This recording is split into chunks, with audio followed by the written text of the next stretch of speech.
আসসালামু আলাইকুম ভিউয়ার্স, দেখতে পাচ্ছেন আমার সামনে একটি 220 ভোল্ট এসি রিলে। গত পর্বে আমরা কথা বলেছিলাম 220 ভোল্ট এসি রিলে 8 পিনের কিভাবে পাওয়ার কানেকশন করতে হয়। তো আমরা বলেছিলাম 7 এ ফেজ দিতে হয় আর 2তে দিতে হয় নিউট্রাল। তো আমরা আজকে কথা বলবো এনও এনসি কীভাবে হয়, এই 8 পিনের এসি রিলে এনও এনসি কীভাবে হয় এই বিষয়ে আমরা আজকে কথা বলবো।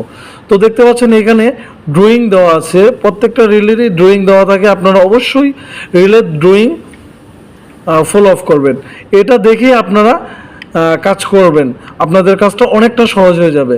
তো দেখতে পাচ্ছেন এখানে আমরা 7 থেকে 8 যদি 7 তো পাওয়ার কানেকশন 7 ফেজ, তো 7 থেকে 8 এখানে যদি আমরা 8-এ কমন করি, 7 থেকে 8 কমন করি, তাহলে এটার এনও হবে 6 আর এনসি হবে 5।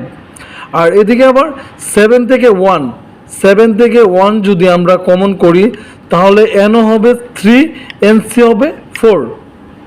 আশা করি সকলেই বুঝতে পারছেন। তো ইনশাল্লাহ সামনে আবার নতুন কোন কিছু ভিডিও নিয়ে আসবো আপনাদের মাঝে।